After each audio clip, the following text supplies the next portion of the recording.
What up, my people? It's Gris Chapman, and we're back with another episode of The Underdog, where we showcase talent and we give them an opportunity to be seen and heard. But you know, I can't do this alone. I have to introduce you to my lovely co-host, Shani. Shani Stiletto, where you at? Yo. Yeah. What's good, Gris? What's good with you? What's good? Happy to be back for another episode. Yeah, I'm happy to be back. I see you're not pulling out your hair this morning. Huh? No, it's tamed. It's tamed now after we got a new president now. You feel better? You were stressed out. It was a lot happening, you know. And yeah, my hair goes with my emotions, and today I feel a little more secure up here, so it's showing. So, how do you feel about this new president and the direction we're going in? I'm more excited that the country is going to be led by love instead of hate. So I think alone. Are you guaranteed that is by love and hate? I mean, by love and not hate, because what's her name? Harris she has a sketchy past. They all do. They're politicians. And Biden has a sketchy past also. So it's politicians. They all have something. Okay, so you're jumping in with both feet. Yeah, but I believe that, people grow and people should be always reaching for opportunity to be their best selves. So I am hoping for the best, and I don't think we could get any worse. So I think we've seen the worst. So okay. That's understandable. It's understandable. It's a new day. It's a new day. Yeah, I felt good. I rode my bike yesterday.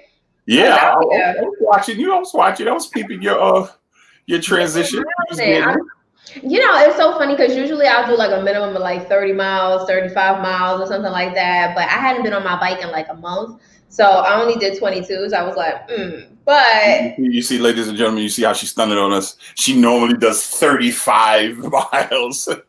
She stunned on us over here. What? Doesn't everyone? But I only did 22. She's still stunting on us, ladies and gentlemen. I'm better than this. That's what I'm saying. Oh man! But I was in good spirits, so that's good. That's good. That same energy. How was your week? No, I'm not done with you yet. I'm not done with you. What did you eat after you had your bike ride? Your 22 miles. What did you eat? Did you come in the house and make some dirt and rocks? What were you eating? By dirt and rocks, do you mean quinoa and a little beans or something? Is that what you're referring to? Quinoa is nasty. Delicious quinoa. You know what? I would like to ask you a question. Who found quinoa? Like were they searching like around dirt and was like, oh, these rocks look tasty. Let me boil this. Let me boil this. It was found by the heavens. It was found by the heavens. Touched by the good Lord. Okay. I think Loki probably gave us quinoa. I was like, look, it's rice. Eat it. Horrible. You're not gonna keep talking about my quinoa. But actually, no, I always have this like sense of balance, right? So I hardly ever eat anything on the bike ride, like before the bike ride, because it messes with my stomach. But after, I had a veggie pizza. I'm not ashamed. You don't boost up your energy before you bike ride? Every now and then I might have a banana. I usually take like a power cocktail is what this company Fitline I work with. So it provides vitamins and minerals and, all the healthy stuff to keep me energized throughout. But as far as like having like a whole breakfast, I cannot eat a full meal before I work out. Yes. We got my man Adam Richmond in the building. What's good with you, brother? Bring him on in. Bring him on in. What's going on, y'all? What's going on? Hi, Adam. We did the intro earlier, so connect so I don't want the feedback. Huh? I want to make sure the earphones connect. Can y'all hear me? We can hear you. Yeah, we can. All right. Yeah, no, I was just making sure that the headphones were connected so you guys didn't get feedback from the stuff. Could y'all hear me? Yeah, you're good. You're good. Thank you for checking. Good. It's wonderful to see you, man. Man, it's good to see you, man. It's been a long time. Man. How you doing? How you feeling? I'm all right, man. I'm all right considering the crazy state of the world. Yeah, man, we got a new president now, man. We got a new president. Yeah, I guess it depends on who you ask, but yes, I'm. Yeah, I mean, listen, I got my feelings about that. So, and I've said on a public forum that I'm going to leave my opinions to myself because I don't want death threats and people coming for me. It's wild. It's wild. Like with one post each on Twitter and Instagram, thousands of followers just gone like this, and all I said was hallelujah. That was literally all I had tweeted was hallelujah, and I had tagged. Yeah. Going, I definitely get it. I definitely get it. 2,000 followers gone like that on Instagram overnight. Wow. And it's just sad to me that I guess that it's in the past, I mean, think about it. Twitter has been around since the Obama administration and stuff, and there's been lots of things to take issues on, and you could have a different political opinion, and people still could appreciate your entertainment value. But now it seems like everyone is so firmly in those camps that no matter how much they like what you do, I'm not going to lie and say it doesn't affect me with other celebrities as well too. Like, there's times where, I'm like, you see an actor you like say something that you don't, and you feel some kind of way about it. Yeah, we should be able to freely say, and give our opinion, and then you separate it from our art form. We should be able to do that. But unfortunately, that's not the nice world we live in. We live in a crazy society that we get judged off of what we have for breakfast. It's like it's that bad. Yes. Or where we, like, I treated my mom to a surprise trip to Israel, and I was just so happy because I had this dream, and my grandma who passed came to me in my dream and told me to take my mom, while I still had her alive to take her. Wow. And I took her, and it was this really moving moment to share this with my mother because neither one of us had ever been. And I went to religious Jewish school, and I was really excited to go. And just like sharing a family vacation became this incendiary thing about the legitimacy of Israel, and was I supporting violence, and was I against the Palestinians? And I was like, I am pro taking my mom on a vacation. And you just wanted to sit by the beach and drink Mai Tais. It was a spiritual moment for my mother and I. Oh, okay. And I don't, because again, like I can't. I'm Jewish. I'm proud of my Judaism. I went to religious Jewish school. I speak fluent Hebrew. I'm semi-fluent. I went to Israel. I realized how whack my Hebrew kind of is now. But I for me, it was a little bit about like of a returning to a spiritual homeland, if nothing else. And I understand how incendiary Israel's existence may be to some people. But I never made my posts anything political ever. I was just like, here's me on a camel. Here's mom and I in the Dead Sea floating around like a bunch of idiots, and it was all of a sudden, the comments were just so abrasive that. Well, the good thing is that, you got a chance to take your mom, and amen. You guys had a good time, and that's really what all that counts. Amen. By the way, Shawnee, I love your wine rack. That is so cool. Oh, thank you. I am a collector, and I do work for a wine magazine. So very, very cool. Thank you. I know. So let's go back a little bit, Adam. I can't believe that me and you grew up in the same neighborhood, and I've never seen you. What street did you grow up on again? Well, I grew up in Linden Projects, so that was like right across the street from Starry City. Yeah. So I went to the schools in Starry City. I went to 364, and the school that was in the garage. Yeah, I know. I went to those schools, and it's just surprising that I've never seen you. Like we're the same age. We walk the same streets, and I've never seen you. Well, yeah, it was crazy because. Well, did you go to those schools? You were probably super highly intelligent. Yeah, I went somewhere else. I went to a religious Jewish school in Midland. Okay. And so my mom would drive me on her way to go teach. My mom taught at PS 209 and then IS 2228, which is David A. Booty Junior High School in Bensonhurst-ish area. Oh, but wow, that's a trip.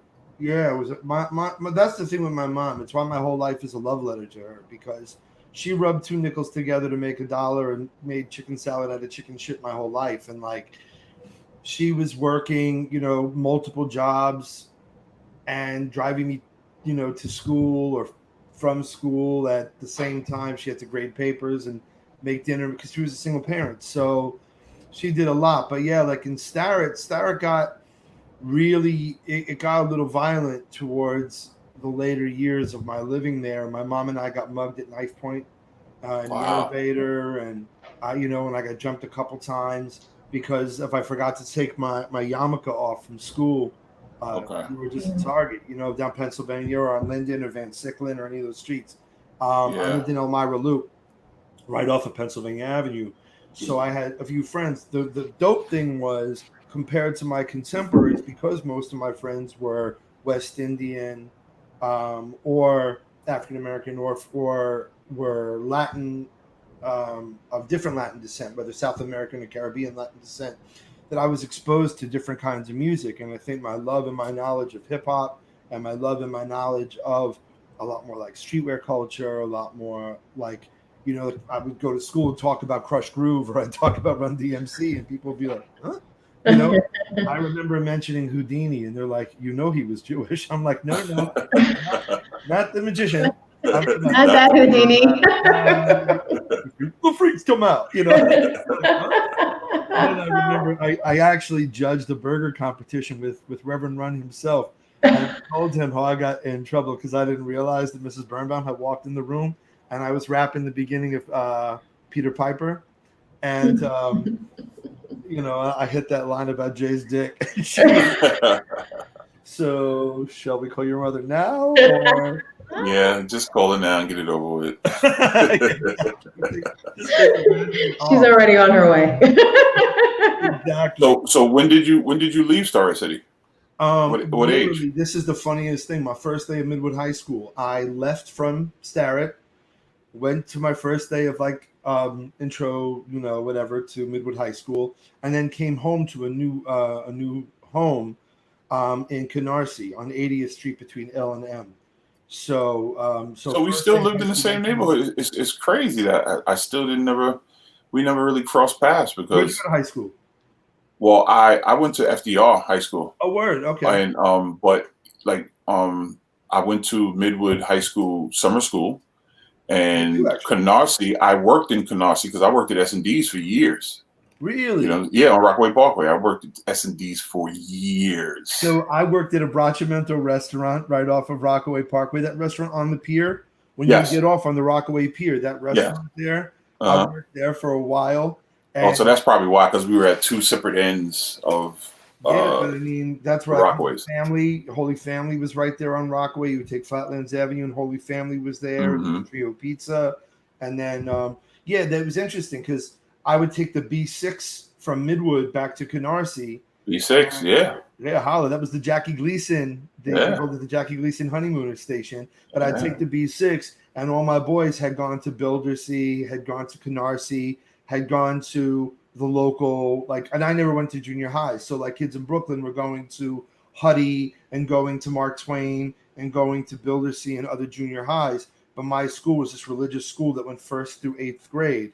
And then, and that was the other thing too, that you were I was in Starrett City, and, my friend was named Kai, and, and that was the thing, my bar mitzvah had black people, you know what I mean? And it was a lot of my friends were there, and you had my hippie neighbors with long hair and stuff like this. And then, it was an adjustment for some of my classmates to go into the public school system. Hey, what's good, fam? How you doing? You all right? When you were working at the restaurant, that's when you started acting, or how did the acting come into play? Gotcha. So there used to be a show on CBS, sadly replaced by Press Your Luck back in the day, but it was called Child's Play. And the premise was you could YouTube, you could find Adam Richman Child's Play on YouTube, but basically kids would define words and adults would have to guess the word based on the definition. And the end of the show, they'd say, if you know a kid that you think would be great on Child's Play, send us a card. So my grandmother took it upon herself to nominate me. Nice. And so we went to, the audition was at 375 Park Avenue at the Seagram's building for Goodson Todman Productions. And Mark Goodson, Bill Todman, they had The Price is Right and Family Feud and all those things. And it was an audition. They kept, and I, as a kid, you don't realize they're narrowing down and they're telling these kids, thank you, but no thank you, don't call us, we'll call you. So you're just ready to go. Girl. Yeah, you just okay, I'll keep defining words. What do you want me to do? I'm having a blast. I'm not doing homework. Let's let this roll. So I did, and I remember my mom picked me up from school in her gray and black Mercury Monarch, and I remember they said, we got a call from Goodson Todman Productions. How would Adam like to be on TV? I was so excited. I bit the headrest. I was like, ah! And so I did this show from the time I was 9 till the time I was about 10 and a half. And it's interesting. A lot of the kids actually went on to do stuff. There was a kid named Chuck McCann, who then went by Jeff B. Cohen and went on to play Chunk in the Goonies. Nice. One of my favorites. Yeah, he started on Child's Play with me. Haley Finn, who I believe is a big casting director. There was a few stars. And then I also went to performing arts camp when I was younger too. And a lot of those people went on to do all kinds of stuff on Broadway and television. Now, when you went to the performing arts camp, were they doing improv and stuff like that, or was it just acting? They had everything. So you had everything from like magic classes to improv to there was copious amounts of dance, and if you played an instrument, there was music classes, woodwork. It's called Frenchwood's Festival of the Performing Arts. So like Andrea Burns, who was in Beauty and the Beast on Broadway, she was in the original cast of In the Heights on Broadway. She had gone there, and it was like everything. It was literally like, what did someone call it? Like Fame in the Woods. There was like a circus class. Nice. You could learn how to do trapeze and juggling and all kinds of madness. Fencing. I started fencing there. But they had improv. They had creating your own work. They even had like Dungeons and Dragons classes. Nice. So, yeah, they had all manner. And then I had left it alone. Like I was kind of told that it was a frivolous pursuit, and that because I had aptitude in science, I needed to get my shit straight and become a doctor, because I was a Jew from New York. And I tried that my first couple of years. I went to Emory in Atlanta, and I went to Midwood High School, which was, they had the Med Sci program, and that's what I came out. Yeah, they was big for medicine. Yeah. Yeah, and I was a Westinghouse student and the whole thing. And then on a $5 bet my junior year, I went to an audition, and I didn't even know that Emory had a professional Actors Equity Association professional theater company attached to it.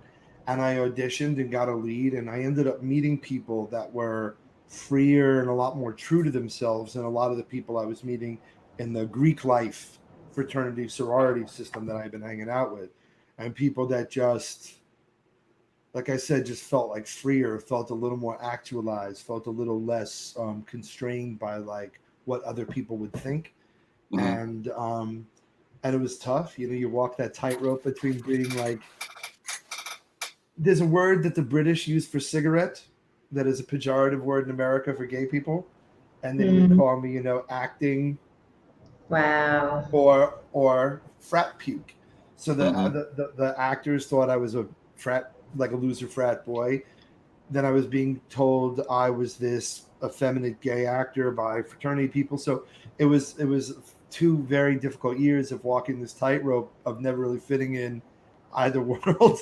And so at that time when you were having trouble fitting in, you were doing theater, or what were you doing at that point? Yeah, so at Emory I was doing theater, and I was playing some music with a band with some friends of mine, and even that too, no one really was listening too much to ska at Emory, and like I played saxophone and guitar, so like it fit right in. So we were doing like indie rock and ska, and you start talking about like Fishbone or Bad Brains to some people, and they're like, yeah, if it's not Billy Joel, I'm not with that. You know what I mean? And you're like trying to explain, and and they're looking at the cover. That's not me. Who's that? Well, I don't know where that's coming in from. Sorry, apologize for that. That's fine. Stopped all alerts. Anyway, that's never happened before. I don't know. I'm like afraid there's a ghost in the machine. Yeah, we're like, I'm looking at my phone. Well, I don't have an iPhone. No, it came through my computer, and I think it was an update thing. But anyway, I digress. I apologize. But also, the thing was, I was also blessed to be in Atlanta when Southern Playalistic Cadillac music came out. And so to be in Atlanta as the Outcast is on the rise, to see Goody Mob at one of their original shows, Fugees and Black Sheep and the Bush Babies played McDonough Field at Emory, and I was on college council at the time. And I had the first Fugees album before The Score, which really blew them up. I had Blunted on Reality. I remember I got Blunted on Reality and J. Rue the Damage's first album the same day.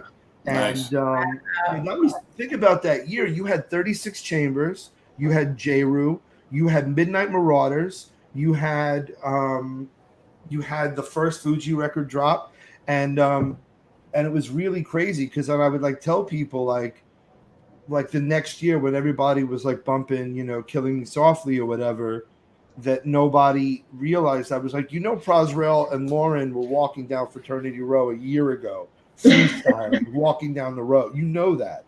And then they're like, wait, what? So that was the thing too, to be, as the Dungeon family sort of was establishing itself. This was before Ray Shremmerd and 21 and all these other big Atlanta artists started jumping off, when it was Goody Mob, Bahamadia, and I remember going to Variety Playhouse in Little Five, and that was the thing, that those years in Atlanta too were big for music, but if you weren't really into music, people weren't listening to them at that time. So Smashing Pumpkins had moved from Chicago to Atlanta because Jimmy Chamberlain was so addicted to heroin, they were trying to move him away from all of his hookups. And so they spent years, like the whole year plus, gigging in Atlanta for next to nothing, just developing the music for that album Siamese Dream that had Today and all their big blow-up hits. So yeah, you were around like all this great music, and if you weren't really into it, there's a great group I recommend to people, Follow For Now. They were produced by Chuck D. I don't know if you're familiar. They famously did a cover of She Watched Channel Zero by Public Enemy, but it was funk, and the lead singer now plays guitar for Dion Farris, but it's worth checking out. They were on Chrysalis Records. So that was the thing too. Like I wanted to sort of dive into Atlanta, and I think a lot of people were content with that sort of Emory, largely Northeastern Jewish fishbowl, or maybe Southern Methodist fishbowl. And I was going to Fat Matt's Rib Shack to hear blues, or going, that's how in a whole totally different direction. Yeah, well, word like that. To be fair, I don't think I would have gotten Man vs. Food if I hadn't have lived in Atlanta 1992 to 1996. I really don't think so. I started with the Food Journal that got me Man vs. Food in 1995, and it was because Atlanta was so different, and I could go to a church fundraising barbecue in Peachtree City or in Jonesboro, and my pop, may rest in peace, used to always say respect for respect. So I would come in being extraordinarily respectful, saying sir and ma'am, and with the Emory sticker on the back of my Dodge Neon, and saying, or my Cressida at that point, and saying, I'm just here to meet people and have a bite and stuff. And, and it was this exposure to, Mahalia Jackson and to the Winans, and gosh, there was so much good music that I really hadn't, Sam Cooke, I really hadn't listened to except for like very popular songs until I went to Atlanta. Again, yeah, like I say, like a lot of the gospel stuff I began hearing for the first time was in Atlanta. And then all of a sudden, Freak Nasty dropped The Dip my senior year out of Jonesboro, Georgia. And you couldn't, and then it was that kind of Atlanta. In your senior bounce. year, where were you at your senior year? So this probably sounds like a lot of BS. It was funny. I talked about this with Killer Mike, but I actually went to 2 different schools. I went to Emory, but then, the Olympics were in Atlanta in '96. And there was a thing called the HBTP, Host Broadcast Training Program, out of Clark Atlanta University. So I actually attended Clark and Emory my senior year and the summers in between, so I could get accreditation to work for the Olympics in '96. So I was one of the 4 or 5 white guys at Clark, going down Abernathy and going to step shows and stuff. They're like, yeah, Adam's been invited to the cookout. Yeah, you've been. Yeah, no, He's been there, been invited. Respectful. If you're not trying to be down, you're not trying to speak in a way that seems like you're mocking, or you're code shifting in a way that seems like you're trying to be down. I think that's more offensive than anything else. Yeah, yeah. Genuine. But then I'm not confused, but you have a hell of a story. It's like you go from Clark, you're in Yale, and then like how do you say, okay, I don't want to do this anymore. I want to go this direction. well, Yale was afterwards, so I decided I wanted to. I was a little bit lost.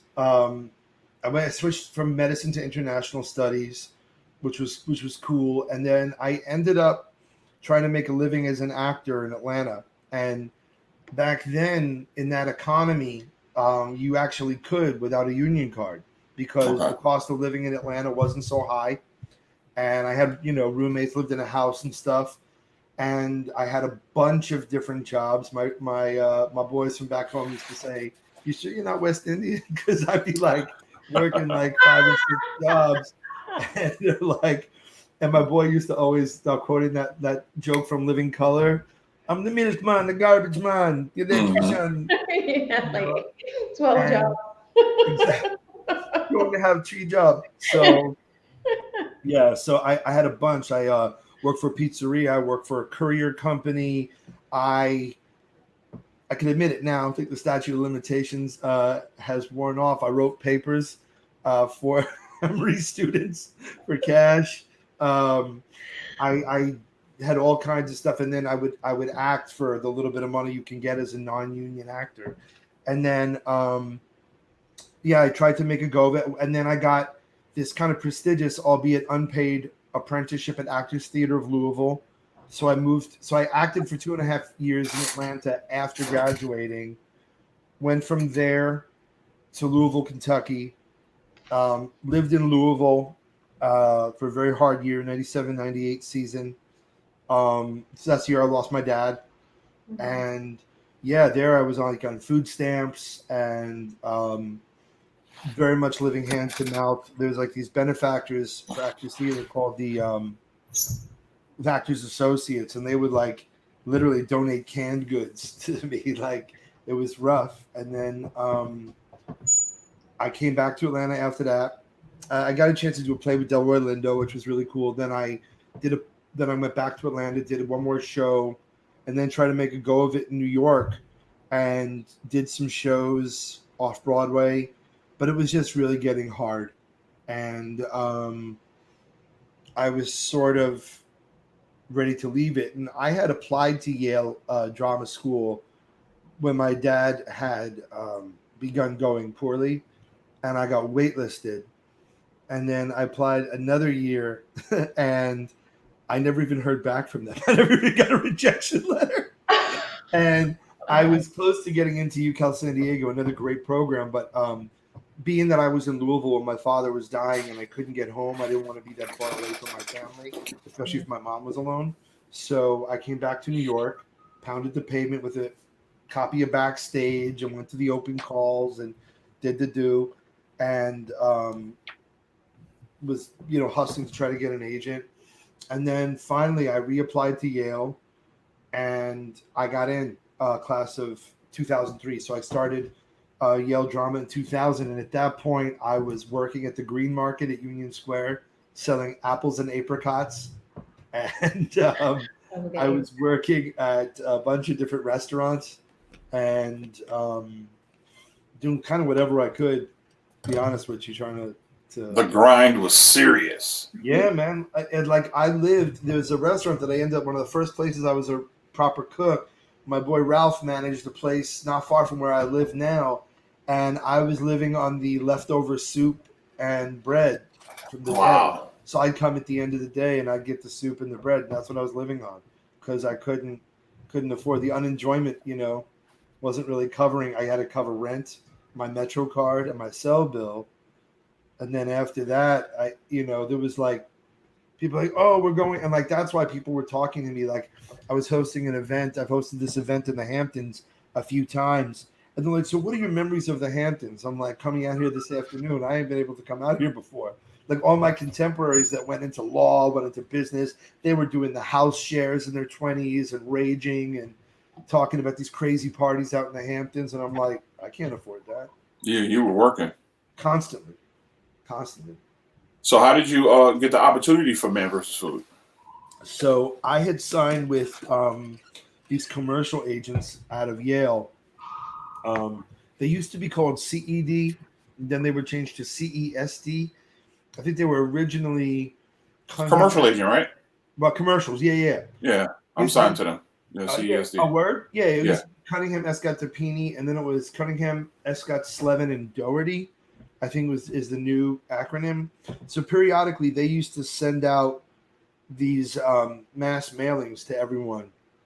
And it would be like Discovery Channel looking for blonde, bilingual, Spanish-speaking scuba diver or something like this. And, you just respond. And so I had read this really great book called The Renaissance Soul. And in it, like the idea is that the third title is Life Design for People with Too Many Passions to Pick Just One. So blah, blah, blah, blah.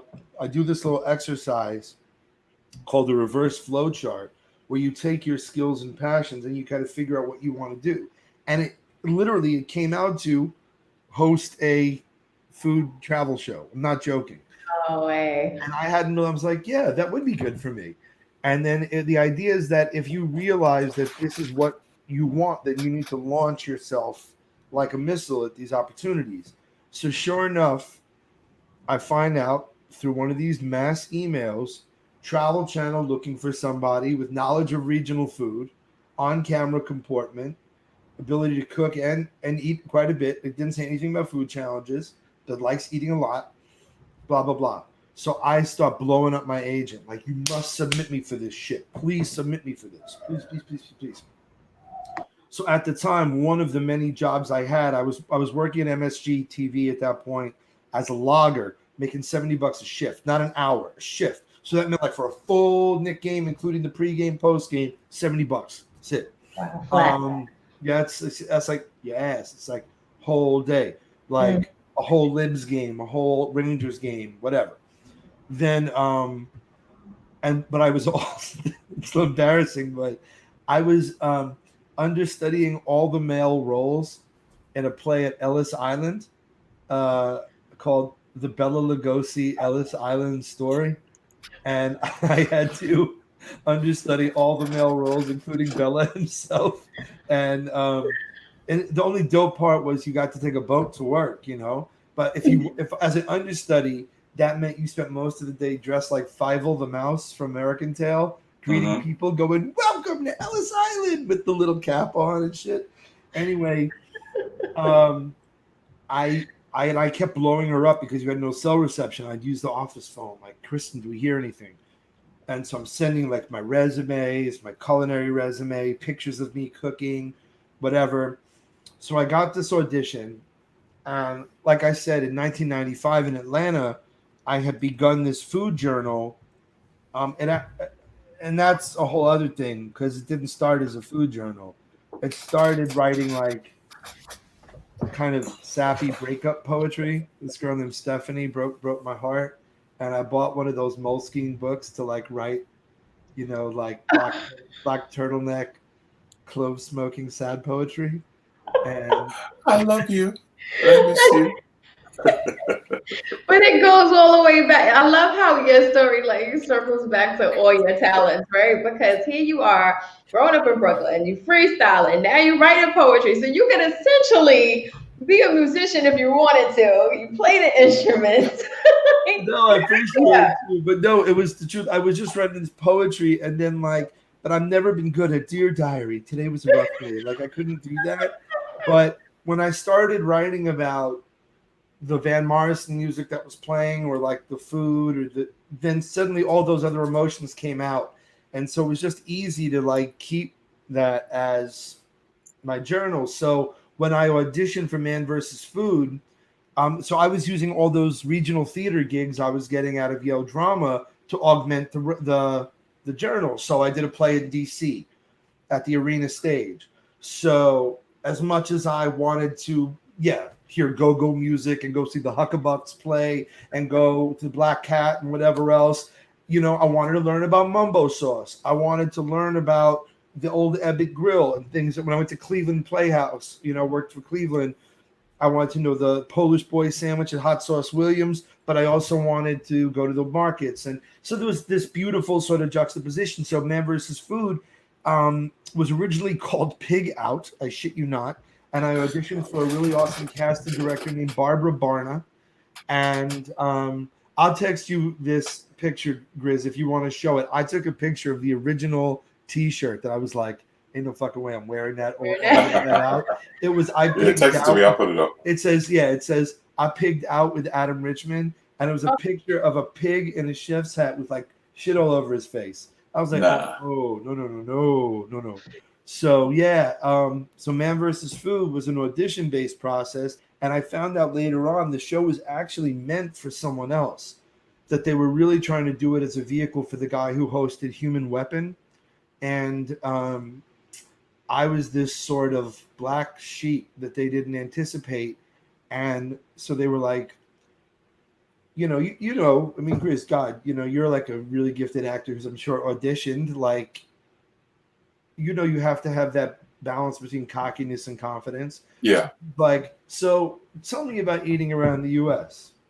What do you want to know? And she's like, well, where are some good places to eat? I'm like, pick a region. And it's all of a sudden like, Barbara, I'm like, Kung Fu master. Yeah, they might have had some idea of someone else, but it was meant for you. Yes. So then she's like, okay, you're from Brooklyn. Tell me about the Midwest. I'm like, this place in Minnesota, this place in Cleveland, this place in Wisconsin, back and forth. And then it was a 6-round process. And then finally, the final screen test was at Katz's Deli. And this is the God's honest truth. So Katz is delicious and amazing, but not inexpensive. And I had gone the day before, interviewed people, done research, and I bought a T-shirt. And the T-shirts were pretty pricey, and I bought them. And then what I did was I cut the neck out, and I spent $5. And I remember being like, do I really want to spend this $5, on laundering it so it looked kind of old? And then I had all the research, and they wanted us to do a read, which ended up being like those typical intro reads I did for Man vs. Food. And I did the read, and then at the end I went, and that was actually how the phrase Man vs. Food got born. I said, because it was on Valentine's Day in 2008, and I said, this is a new Valentine's Day massacre on the Lower East Side. This is a battle of man versus food, and food, it ain't your day. And I went, and if you think that if you're not sure if I'm a fan of Katz's Deli, from reading this off a cue card, and I unzipped my hoodie and I showed this weathered looking shirt, and I went, this is my own T-shirt. Big fan. So did my thing, had my first day at MSG was actually that day after all my training. And I remember telling my boss, like, dude, I'm not feeling so good. He's like, why? I'm like, I had to do this kind of Reuben sandwich challenge today. And I'm feeling like a little fucked up from it. Like he said, I'm going to actually let you go home because I've never heard someone use gluttony as an excuse to get out of work. I'm like, I had to eat a double Reuben, fries, 2 sodas in 30 minutes. Wow. And I feel pregnant or something. Please kill me. So I went home and I was told that basically if there were a job, I would have the job. That they would let me know May 1st when they were pitching it to Travel Channel. They said, either way, they said, we love you. And if it's not this project, hopefully something else. Cool. So May 1st, I'm waiting, fucking nothing. And ironically enough, the room that I'm in right now was my office in the basement of the building in which I lived. This used to be my bedroom. This was the very room, as I think about it, it's crazy. This was the very room I was in when I found out I got Man vs. Food, when it was my bedroom. And did you get credit for that? For naming it Man vs. Food? Nah. Wow. It's not. You couldn't even fight for it later on? No. I mean, I guess I maybe might have, could have, should have, would have, but at that point, it just really wasn't about that. I was so grateful for the opportunity. Yeah. And but yeah, man, I didn't even hear May 1st. It came and went. I went to the bar across the street from my house and drowned my sorrows in Jameson and Guinness, and I was devastated. And then I woke up in the afternoon, and I saw the little message on my little LG flip phone, the little message light blinking, and it was the guy who was to become the executive producer going, hey, we had your cell phone number wrong by 2 digits. Could you call us back? And it was a different number than I had been calling. It was like his direct dial. And I called him, and I just hear, and it didn't even ring. And he goes, are you ready to be a star, dude? And I'm like, what? He said, we showed it to him, blah, blah, blah, blah, blah. They bought 10 episodes. And I screamed, and then like instantly, like the hangover hit me. And it was like, oh. So he's in there screaming your head off. I was like, first I screamed, and then the walls came in on my brain. I was like, fuck, that hurts so bad. It hurts so much. But that is just like showing that your test turned into a testimony. You went from eating soup and bread left over to scarfing down meals in a certain amount of time and being stuffed. You know what I mean? Like, that is so dope. So with eating all of this amazing food or whatever. Yes. How did that, like, did you detox? Like, how were you able to just keep going for all this time? Like, I want to be able to eat like that. That's great. No, you don't. No, you do not. Oh, man. I would do a cleanse. I remember I had a great doctor in Florida who I'm still friends with to this day. And I actually asked him for Ipecac I would drink that at the end of 3. He goes, hell no, I'm not giving you Ipecac. You'll have no teeth by the end of the season. He said, all that stomach acid, he said, it's meant to go one way. But he was very smart, and he prescribed a few things prophylactically so I wouldn't have problems. So I started a statin with perfectly good cholesterol so that way I could maintain it instead of getting bad cholesterol and then trying to correct it just to maintain it. Right. I was doing, there's a thing called Xenical, which is the prescription strength of Ally. So It's a fat blocker. Okay. Good in terms of not absorbing the fat into your bloodstream or your belly, but bad in terms of you have to play Russian roulette anytime you have to fart. You're like, you don't know. Could be a situation. You just got to err on the side of caution and go, let me run to the restroom. Yeah. And let me take that chance. Let me go to the bathroom real quick. It was a big joke because my crew got into it because they were all also eating like some of the fattening foods and they had gone to their doctors. And it's a great medication. It's called Xenical. But I remember that even Ally originally had that thing about careful of leakage. You may want to have a second pair of pants. And so my sound guy had come up with the idea of what he called the MP3, the man pad. And he would find a way as a means of defense. Before I make all of your listeners vomit. So what I would do is I would, in the beginning, the first 10 episodes, first maybe even 18 episodes were the hardest. Because there was no rest day, no off day in between. So I would have to do a huge challenge or a terrible spicy challenge and have to fly the next day. Oh. Yeah, it was a heartburn. I know you had heartburn. It was crazy. like after the pilot episode was the big burger in Memphis, and then I had to film at Gus's Fried Chicken the next day, and you're like, I'm doomed. I have nothing in the tank, you know, and I don't even want seafood. yeah, to say the least. So yeah, I was a little bit destroyed, but then once the show became successful and I was able to sort of call the tune a little bit, what we would do is we would shoot a half day before a challenge, and we would maybe use that for B-roll, like city intro, segment intros, B-roll, and we would do an online segment called Man versus Food with a side of city. Yeah. And then I would have a half day to prepare. So for we filmed in San Jose, and I got to meet Joey Chestnut, and he gave me a really interesting technique. He would try to drink a gallon of water in 5 minutes. And the idea is that it would stretch you out, but then through perspiration, through breathing, whatever, going to the restroom, you would lose all the water, but your stomach would be stretched. And so I would try to do that.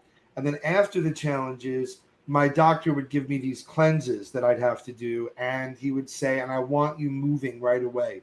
He's like, your body is going to be screaming for sleep. That is the last thing I want you to do. So I would have another gallon of water waiting for me. And I would do these flushes, and I would do, I'd have Gatorade to replace the electrolytes I lost.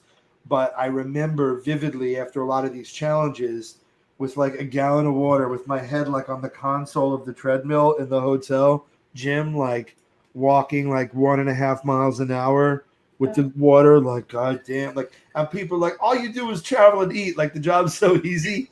And then I'm like having to memorize facts about Omaha, wherever we're going next, right? And having to film vlogs for the network and deal with the fact that I just ate, you know, enough of a burrito to fill a family. So I would do this, and so they're like, man, you must be out there, you know, got honeys on the road and this. I'm like, no. My crew is out drinking and partying and flirting with waitresses. I am back at the, you know, Courtyard by Marriott or wherever we are, like with my head on the treadmill console with a gallon of water, trying not to die. Trying to get rid of the food. Yeah, well, the thing is, he also wanted my heart rate up. His big thing was, I need you to look at, that's what my doctor's whole thing was. He says, I want you to, that's not me this time. I don't know where it's coming from, but I don't see anything popping up. He says, he goes, I need you to look at an hour of cardio like a pill. I need you to have that, like an hour of cardio a day, like a life-saving pill. By the way, I appreciate, just noticed the Kicks collection behind you, Grizz. You know, I'm deep into that kick game. I am deep into that sneaker game. I almost you know, I got the Raptors in the background. I got the Raptors on today, so you know I had to put the Raptors in the background. Okay. You know, I have the infrared sixes. Nice. Yeah, no, I narrowly did it in front of the shoe wall tonight, but I was like, you should have went for it. I'm already biting D's is nice so hard with that to begin with that it's like, the moment I show up like that, it's like, look, you're like, slow down there, White Shadow. Yeah, I mean, listen, I'm in love with sneakers, man. This is what I do, man. What are your grails that you haven't gotten yet? Well, I got just about every shoe that I want. Yeah, he got that 30 Rock schmuck. Yeah. You actually did 30 Rock with one of my classmates from Yale. Wow. Ooh. Got the Iverson joints, you know. AI. Yeah. The ones that I dropped coin, the ones that I was like, dropped that season 3 money on was watch the Throne LeBron 9 gold check. Uh-huh. LeBron with the gold swoosh. I got the friends and family one. The one that was just made for like Jay and Ye to wear on stage. Yeah. I got that through my man from Flight Club out in LA who had like the hook. That was like the first time I remember mother's like, you know, the Givenchy collab, and she's like, and how much for those? You don't want to talk about that.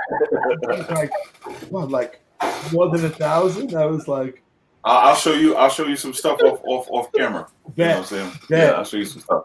But yeah, I love the sneaker game big time. Me too. You did 30 Rock with one of my classmates from Yale. Oh, who was this? Malik Pancholi. Ah, that's my guy right there. Malik was my classmate, 03 from Yale, and people may know him as Sanjay, the tutor from Weeds, and he was on. Yeah, he was hilarious in Weeds. Yeah, hilarious, beautiful person. Yeah, he's just became an author. Wrote a book called The Best at It. Yeah, a children's book. Yeah, young adult book. Yeah, and and the thing is, he's able in one book to both reach kids of Southeast Asian descent and kids who identify as gay very early on. And the funny thing is, and I'll say this, unabashedly, Malik was like that one classmate that was good in every class at everything, and it was just unnatural. Like, you'd put him in like physical comedy class, he would like be stellar. Put him in movement class, he'd be stellar. Put him in Shakespeare, not a problem. Like, he's just, his ability to understand a concept and execute that concept was so good, yet he is so devoid of ego and has the sweetest soul and heart that it's the truth. I talk to you and other people successful like you, like at the Bottle Rock Festival in Napa, Jesse Tyler Ferguson was doing a demo with Chef Hubert Keller, and he said, "Oh, you went to Yale. What year were you?" And he said, "So who was in your year?" And I mentioned Malik, and he's like, "We know Malik and Ryan, just." I did the Today Show. I was cooking on the Today Show, and I saw Ben McKenzie from the OC, and I said, "Oh, you're doing a play from Bess Wall, who was at Yale as well." And I said, "With Malik," and like everyone like you is just like, what a good guy. He was beautiful from the first episode down to the last. Malik is a beautiful person, man. Just all around. You don't meet people like that every day. You really don't. Had you done a lot of stuff before 30 Rock? Because we met at that Jets game. That was like where you and I really connected. Yeah, I've done a few things, but everybody knows me for 30 Rock. You know what I'm saying? And everything else was like a quick blink, and I was gone. It's like, I didn't see you in that one. Yeah, you just gotta don't blink, and you can see me. I remember dating someone. I dated a girl from Alabama. I was doing a play at the Alabama Shakespeare Festival, and I had done featured extra work in the holiday, and they didn't understand what featured extra meant, And they were like, "Oh, we didn't see you." I'm like, "Did you blink?" Yeah, you blinked. See, that's your fault. You shouldn't have blinked. So what was some of your worst challenges? Oh, man. All the spicy ones were terrible. Even if they weren't terrible on screen, they were horrible afterwards. There was that one, like the perfect example of one like that was Portland.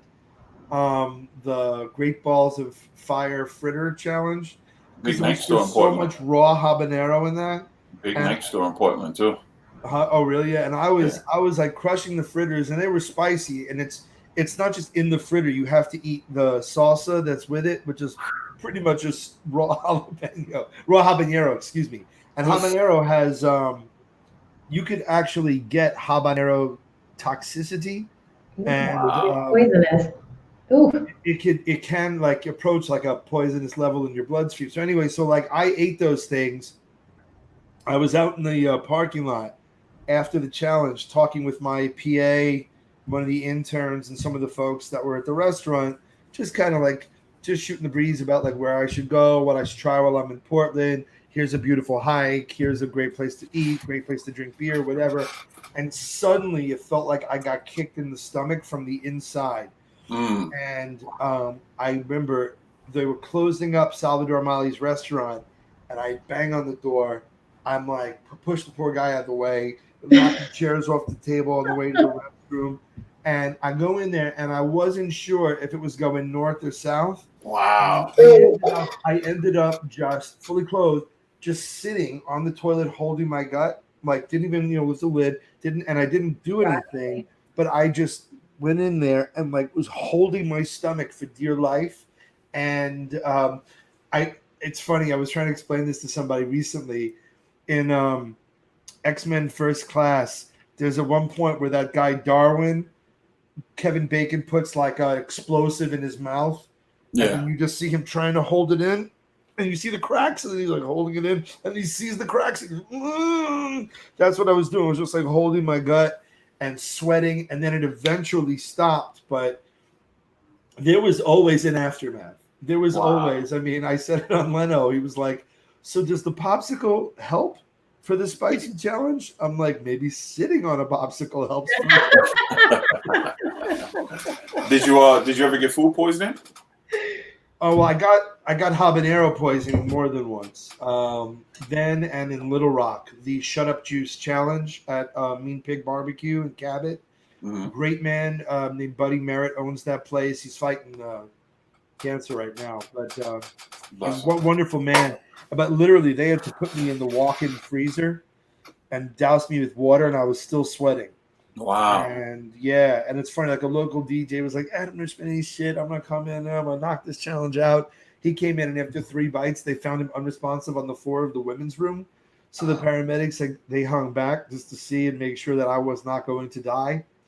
And I finished the challenge, and I I remember vividly, like this is bad. And I was finally calming down, and then all of a sudden I felt the light come on, and the cameraman was trying to film me, and I grabbed, I don't know, frozen some shit and threw it at him. I was like, "Fuck out! Like, this is not for TV consumption. I'm in a lot of pain."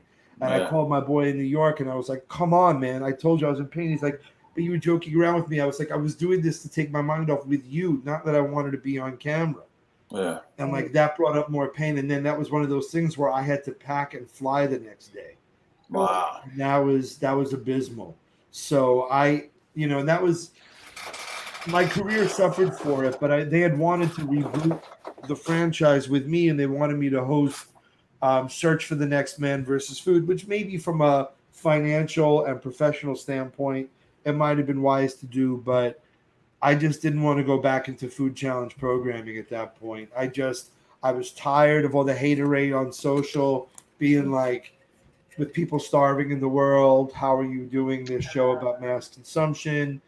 And even though there was no causality between me eating a burrito in San Jose and the pandemic of global hunger, I just didn't want to deal with that, and I also didn't want people to think that that was all I could do. Yeah, I mean, it served its time. That's all. It served its time. But a question I did want to ask you, and I'm not an oyster eater at all, period. Right? But I can probably do fried, maybe a couple of them. Okay. But how do you consume 180 oysters? You slurp it. Yes. No, you're right for the reaction. I would have been like this. Listen, I quit. It's over. Fire me. Do what you got to do. I'm not eating these oysters. How? They were the one thing. I remember interviewers saying, like, has this job made you sick of any food? And I say oysters. Like, I can't fuck with oysters for a while. And that was the problem. No matter what you ate, if you ate a lot of it, you lost flavor and you only got consistency. So I love a good burger. But when I had that first one, which was the size of a bar stool cushion, then you're going, that's too much. It's just too goddamn much. And like, even when you eat a burger that big, is it cooked like well, like all the way through? Well, that one was, but there was one that we tried in Detroit that was like, what did someone call it? Like a 180-pound elephant turd. Oh. It was like the outside was just this charred, like concrete, and then inside whatever. But it was a mess. And I was sitting next to this. I was in between the auto worker and a firefighter. But you didn't eat that though, did you? You didn't eat that. Well, that was me. It was that challenge was me, firefighters, policemen, auto workers, a KISS cover band, the what was it the Spinners? Another one of the Motown legends, and I was trying to remember which band it was. And it was KISS. It was just like a KISS tribute band, like every Detroit thing you can think of, a hockey team, whatever. And we all we're gonna eat this giant burger together. And I just remember this firefighter next to me going, "Oh, I'm a Earl, Adam. I'm a Earl." And then No, but the oysters.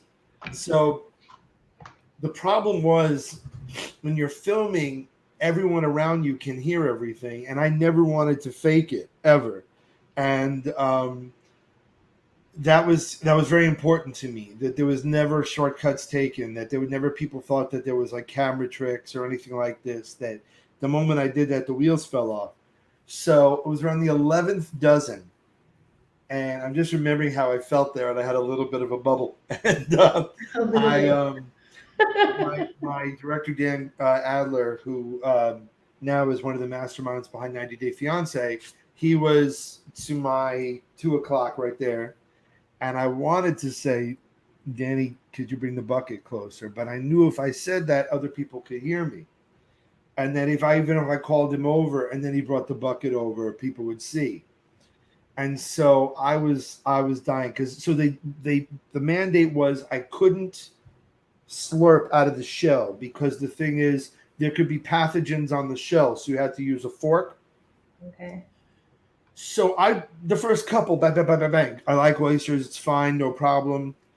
And then, and also to be fair, we were dealing with that spill in the Gulf, and they had done so much to clean it up that I wanted to champion Gulf Coast seafood as much as I could to, help the industry out. Back, yeah. Anyway, so I'm dying, 11th dozen down, and I had to get, the 180. So I'm there doing the best I can, and I went like this, and I said something on camera, and I went, "I've gone so far, I can't stop now." And then these guys at the table to my right jokingly went at the same time, "To change this lonely life." And then the whole place starts at Acme Oyster House. That's going, "I want to know what love is." And I'm like, "I want you to show me." And I'm like, they're eating whatever. And meanwhile, Dan's having a thrombo because he's going, "We can't clear that music. Stop singing. Everyone just sing." And then, you know what I mean? And then it's kind of like, "Fight the power. Fuck you, man." Like, they're eating this like this, and it's getting my mind off of it. And I'm slurping this muculin shit down, and it's fucking horrible. And I'm so I'm like, "Stop, everybody. I appreciate the enthusiasm. I appreciate it. We can't have it." Silence. Old guy at the back by the door goes, "I want to." So he's like, "Fuck it." So we said to him, he's like, "Just give me like 2 dozen in the clear." And you're doing it. And then, like, I remember as I finished like that one, I was like, okay, after this, no more oysters, maybe forever. So I finish it. I drop the fork. I do the thing. It's a great moment. It's whatever. Now, that self-same girl from Alabama that I had been dating had broken up with me not too long before this. And so let's be honest. When you have a new TV show coming out that's going to be popular, it's not the worst time to newly be single. Yeah, definitely. I'll just put that on the shelf and leave that. But so I remember the show hadn't aired yet. The commercials had just started. And I remember, in fact, we were filming the intro on Decatur by Cafe Du Monde. And I remember someone going, "Oh, is this for Man vs. Food?" Just because they had seen the commercial and they recognized my bitch ass, not because they had seen it. And at that point, I didn't know I didn't have a doctor for these cleanses and stuff. And my PA had recommended, I'm just going to put this out there, had recommended castor oil. Try to get it out. They got it out, though. So, well, this was the funniest thing. So I had gone to the Harrah's Casino and Club and everything like this with my crew. And I went there, and I had this shirt because Obama was running it. It said Barack and Roll. And it had like a picture, like a characterization of Barack Obama on it. And I was very, into his campaign. And I remember this girl had like said something about it, and we were like talking. And while we were talking at Harrah's and like flirting and stuff, a guy walks by and goes, "Oh, careful, girl. He just had 180 oysters tonight." And I was like, "Why you gotta put me on first like that? Threw you out there. Why you threw you out there like that? That's crazy. So we ended up hanging out and hooking up and just like this. And my PA Patrick, God bless you, sir. He was wingman of wingmen, and they were walking out. We walked outside, and suddenly the castor oil was like, "You're mine." I said, "Y'all fall back for just 1 second. Let's go run pee real quick." So we went there. I waited on the bathroom line, sweating like a whore in church, just like waiting there. And yeah, castor oil worked. Did what it had to do. And then I came out. I had gone from like, heavyweight to welterweight real quick. And I was like, "Hey, let's go, New Orleans." New energy. Best burger. Ooh, that one I get a lot. During the Man versus Food years, I'd say some of the best were the Red Mill in Seattle. That was extraordinarily good. The Juicy Lucy in Minneapolis. The Blue Shroom Bacon Burger at the Vortex in Atlanta was really good. Then remember there was Man versus Food Nation and all the stuff that we did with Best Sandwich in America. So El Reno, there's a guy you may follow on social media, George Motz, Motz. I think his handle is Motz. No, but I will check him out. I'll check him out. But he does these pop-ups now where he does the Oklahoma. It's called an onion fry burger, and Sid's is where it was created. It was a way to stretch out rations during the Great Depression. And the burger is largely comprised of onion. And you pack it with the meat, and when you pack it, the outer onions caramelize and the inner ones steam. And then like Gotham Burger Social Club makes a similar one now. But Sid's was an extraordinarily good burger. Even the famous place, the Billy Goat in Chicago, the cheeseburger, no fries, chips, no Pepsi, Coke, whatever. That place was that place has a pretty solid hamburger as well. And I even like Five Napkin Burger here in the city. Shake Shack does the Shackmeister during the summer. That one, they introduced that at this food event I do on the Upper West Side. And I had to like ask for an intervention by my agent, like, bruh, keep me away from these because I'm just gonna start mainlining. They're just like they're just so easy to just four bites with that potato roll. It's good. Yeah, it's really good. So what's next? You did the episode of you did the burger from hell. Oh, in Amarillo.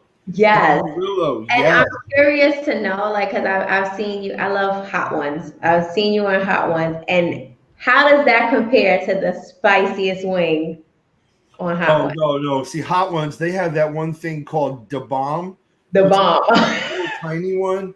And that one's just stupid. That's just like, how can I punish every part of my body below my belly button as much as possible?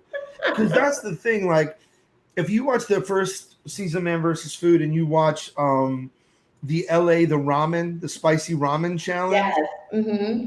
that one or the curry in New York, those are great examples of a good hot challenge because flavor and fire are balanced. Yeah. Yeah. It was hot as shit, but so tasty you had to keep eating it. Yeah. It's like real Nashville hot chicken. If you go to Prince's Chicken in Nashville, if you go to Pepper Fire in Nashville, it's fucking hot, but it's so good. You just, God damn it, I don't want it, but loving you is wrong. I don't want to be right.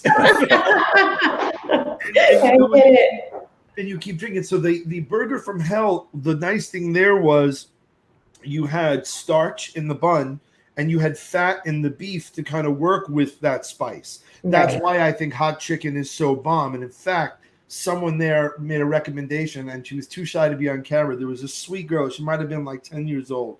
She's like, you should try it with honey bear. She meant, honey, but squeeze it out of the thing. There was a Piggly Wiggly across the street. And I had one of the PAs go and I got their extra, extra hot. And with honey on it, it was magic. It was absolute magic.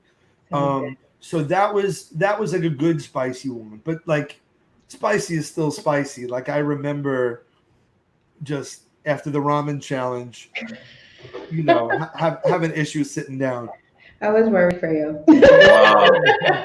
I remember my boy who had moved out to LA he came back to the hotel just to catch up and hang out. And he let me crash on his couch when I came out there for one pilot season. And then here he is on my show, coming to see my show. So it was this really wonderful moment with the two of us. But when you have spice in liquid, not only does it get exponentially hotter, like you can try the same amount of cayenne on your hand and put that same amount of cayenne in water and then drink that water, it's 30 times hotter. Wow. And it also permeates everything from your sweat to your tears to your pee. Oh. So I went to the bathroom to pee, and I was like, yeah! He's like, my boy, what you been doing on the road? I was like, no, my friend. My friend, it is not just REI who carries raincoats. Let's tiempo afuera. Let's hang on a minute. So what's next? So what's next for Adam Richman? Okay, so I'm currently hosting on the new. It hasn't fully been out, so I'm doing season 2. I was in season 1 of The Food That Built America on the History Channel. I'm currently hosting a new show on the History Channel, and I don't know if they've announced the title yet, so I probably don't want to bite the hand that feeds and just say I'm excited to have a new show on History Channel. That's the companion show to that one. And then I was filming right before COVID hit. I was filming in England. I was filming a show for the Dave channel called Supperman, and it's where celebrities come to me with their final meal on Earth would be their appetizer, their main, and their dessert. And then I try it, and then I spend the rest of the show trying to find an even better version of what their last meal on Earth would be, and see if my version is better somehow. So is that coming out? Is that coming out? Yeah, I mean, we have to finish shooting it because we didn't shoot like in a linear fashion. So we would shoot like the second part of episode 3 and the first part of episode 2 and the first part of episode 1. So it was not finished yet. So God willing, once the air break. Well, I'm not on the show, so that's why it didn't come out yet. So you got to put me on there first. Dude, I'd be happy to. Are you kidding? Then you could put that in a can and put that out. What has been the craziest thing for you, though? Because NBC is so pervasive and so well known. I mean, you have people quoting, American shows in Europe. Have you gone abroad? Have people been like shouting Tracy's lines at you and stuff that like that? That was one thing that I regret not taking advantage of at the height of the craziness. Yeah. I should have went over there. Because right when Twitter had popped off, I was like really close to the owner of Twitter, and we were hanging out, we were having lunch, and at that pivotal moment, I should have went to Europe. 2 things I should have done, and I didn't do at that moment. 1, I should have went to Europe, and I should have started the Comic-Con run from that point. I should have got into the Comic-Con then. I got into Comic-Con too late. And I should have went, because when I got into the Comic-Con, I went and got my own booth, but I shouldn't have went with my own booth. I should have went for the panels, and it was just. Did 30 Rock do panels at Comic-Con? No, they didn't, but I should have insisted that we did at that point because it would have been huge. You know what I'm saying? I think that you have enough of a name, enough of a presence, though. Well, we'll do a show. Let's just you and me do one. Yeah, we can do one. I don't care. Put some desserts in it because that's my thing. Is that your thing? I love desserts, and a show that talks about eating desserts. I'm here to be a taste tester. What is your favorite dessert, Shawnee? I would go with peach cobbler. Really? No, are you from the South? Are you from? I'm from the Bronx, New York. Really? Born and raised, yep. So then how peach cobbler? Just that was what you had at home? Well, my family, a lot of them are from the South, so my grandma knows how to make it, and and then I like to bake, so. Well, actually, you'll all appreciate this, being that we have both of the B boroughs representing is me and a good friend of mine who's now the official chef of Omaha Steaks, Chef David Rose. We're in process. We want to do the world's we contacted Guinness Book of World Records. We want to do the world's largest chopped cheese. Oh, nice. We want to break you try to tell us. I was trying to explain this to someone who was from Japan what a chopped cheese was, and I'm like, So and I remember Fab Five Freddy saying to me, it's kind of like New York's answer to the Philly cheesesteak, more or less. Yeah. But it was like, I just pictured, but it's like, being that you're from the Bronx, you understand. I was saying to David, I'm like, it'd be great if we can get a mixologist do the world's largest nutcracker. Just like, and I love how the nutcrackers don't come in flavors. It's like, what's your favorite nutcracker flavor? Green. I like the red. Yeah, I like the red one too. Well, my boy took me. You know, he's of Dominican Ecuadorian descent, and we went to a couple events up in the Bronx, and Soundview and Castle Hill, and there's so many. The thing is, I think a lot of New Yorkers get wild provincial and don't leave their borough, especially Manhattanites that live above 14th Street. They're like, and I think that to miss out on like the great Chino Latino food, and Kemba Walker was talking about how Soundview has the best pizza, and I've been down to La Marina and been to the Botanic Garden and the zoo, obviously there. So it's cool that I think that the outer boroughs are getting a little bit more representation between Pete Davidson showing love to Staten Island, and Jesus and Mero repping the Bronx so big, and Tracy, my God, right? Tracy's Bronx. Yeah. And although he was in Last OG that he was from Brooklyn, but, was that show, by the way, was that dynamic there that you possessed with Tracy on 30 Rock? Did that exist from Jump Street, or was that like? Well, the funny thing about that particular dynamic that a lot of people don't know, in the earlier years, Tracy used to frequent a watering hole that I worked at, and we would stand in the parking lot and talk about doing work together. You know what I'm saying? Oh, we were really close in that dynamic, and I've brushed a few angry people off of him when he was at the watering hole, and he went off to do Saturday Night Live. He was really busy, whatever. And then I came in and I did the audition for 30 Rock. Easiest audition I ever did in my life. I literally walked upstairs. I walked past .com in the hallway. Never met him before. Walked past .com in the hallway. I wrote my name down on a piece of paper. I shook Steve's hand. God bless. He passed on. But I shook Steve's hand, and Steve said, all right, see you later. Long story short, I went on tour with Cat Williams. I was on tour. They called me back a year later and was like, well, are you still interested in doing an Untitled show?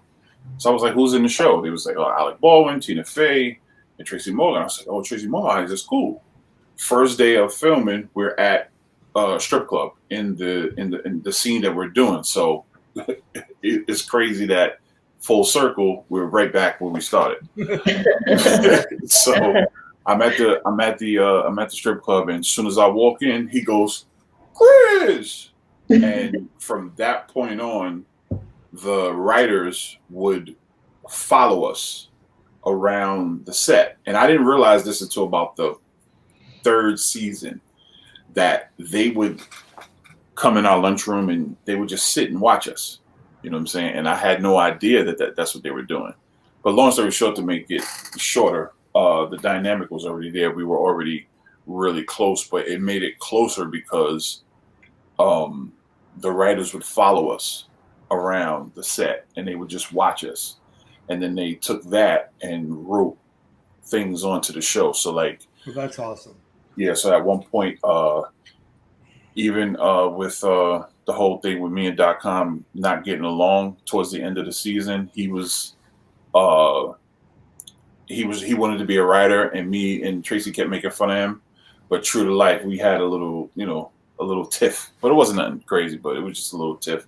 So they took that and put it in the show. So it was such a great dynamic and helped make the show. I mean, I'm biased because I love the show so much that, but no. But I definitely should have took advantage of the European thing earlier on in the show. That 2020 hindsight, like me saying that I should have done search for the next man versus food, because you know as well as I do, your bargaining chip in this industry is your ratings. Mm-hmm.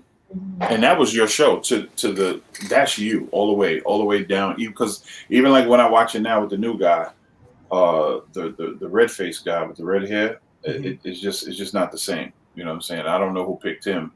But no, I only found out about that a couple of days before my birthday. And it seems like he tries to be you so much in that it turns me off. Yeah, I figured it's probably karmically best that I don't see it, don't comment on it. I'm honored. No, I'm just saying for me, not like trying to out of being politic. I'm just trying to think like. Well, I can comment for you, sir. He looks like he's trying to be you, my guy. And like I've heard that before. It sucks. Obviously, it hurts to think of someone else doing something you built, but by the same token, I remember hearing very early on from someone that I did a play with that had a pretty big career. He said, you just have to remind yourself it's not show friends, it's show business. Yeah. And as much as I wanted it to be the other way. But the cool thing is now, like I have the latitude, I have a show on Facebook Watch. So I'm a big soccer fan. So I have a show called Match Day Menus on the Copa 90 network. So we do food and soccer all over the world. Okay. So it's like what fans eat before the match, during the match, and after the match. And we've been, to South America. We've been to Germany. We've been to Spain. We've been to Mexico. We've been to places in the U.S., England, and so on. So we've had like that. That was for season 1. Hopefully we get the chance to expand a little more season 2. But even being able to do stuff for History Channel, to be able to do, I was part of the NBC family for a couple seasons myself, doing a game show there. And now I got to launch a couple digital series. I got into gardening during the quarantine. So I've been growing stuff and cooking with it. So I have a show called Adam's Garden of Eaton that's going to come out on IGTV, and then my YouTube channel. I'm still building it, but I have a series where I review cookies from all over the world. Nice. So it's listen, man, it sounds like that particular thing opened so many other doors for you, and it's just a true blessing. And I'm so happy for you. I'm proud of you, and just keep pushing, man. I really am, man. Well, I thank you. You were like just so warm to me from the jump. We met at that Jets game, and I remember it was like the most freezing day of the year. Yeah, it was cold too. It was Dolphins Jets, and my cousin and I were Dolphin fans, and we watched them get decimated, like always, so badly. Well, although if you look at the Jets now, my God, they're having a nightmare right now. Yeah. Have they won yet? At this point, did they win yet? I don't think so. I think they're still I think they did win one game. They probably beat the Dallas Cowboys at this point. But yeah, no, I appreciate you involving me, and for anyone who's listening, I'm sure because you've got fans in the music world, the acting world, and whatever, that it's just you're proof that if you're good things will happen to you. And you've always been so warm and so cool to me. So I just wish you all the success in the world with this. I appreciate it, man. And even with this show, I've had this in my brain for so long, but it didn't come to light until the lovely Miss Shawnee was introduced to me. So she just made it perfect. So then, when I met her, it was just the combination just made sense. So I just went with it. So for the underdog that's sitting at home, yes, sir. He has a script. He has ideas that he wants to get out. He wants to do a cooking show. Do you have any advice for the underdog? 100%. I think number one, you have to know the market that you want to jump into. So, someone came to me like developing something for Snapchat in the food space, and the advice I got from a much more experienced, successful producer than I was, take a day, watch everything on Snapchat that's food related, learn that marketplace, and figure out what's working, what isn't, what people are seeking out and what they aren't, and find out where there's a gap. So know your marketplace. Number two, don't try to do anyone else's voice. Like, it's your singular expression of you that's going to sell. like when I came into the marketplace, there were already a lot of people. Guy Fieri was obviously doing a lot of comfort food. We've overlapped restaurants a bunch of times. But the reason why it worked was I had a different voice than him. I had a different perspective than him. So you got to trust your own perspective. And the other thing is you cannot allow yourself to give up. There's going to be numerous things to knock you back. And the difference is really going to be the people that get back up. So it's that philosophy of get knocked down 7 times and stand up 8. And ultimately, it's going to be working harder than everybody else, and you know, finding ways to do a lot of it yourself. So like the Garden of Eden thing, I taught myself how to do stop motion video, and I'm going to start learning more about editing, because the thing is, the more you can do it on your own, the less you have to pay other people to do it. Streamlines productions and saves money. And I think that really it's keeping your own counsel and knowing, believing in yourself, and being open to feedback that isn't just going to be positive. You know, I'm not saying listen to detractors, but sometimes if you know you respect someone's opinion and they tell you something you don't want to hear, not to take it personally, but actually to internalize that and make yourself even better. Yeah, that's what's up. That's a big one for me. I think that finding your bliss and following your bliss at all costs is key. Okay. Well, I would like to thank you for coming on the Underdog and spending some time with us. Of course. And I appreciate this so much, and I thank you, sir.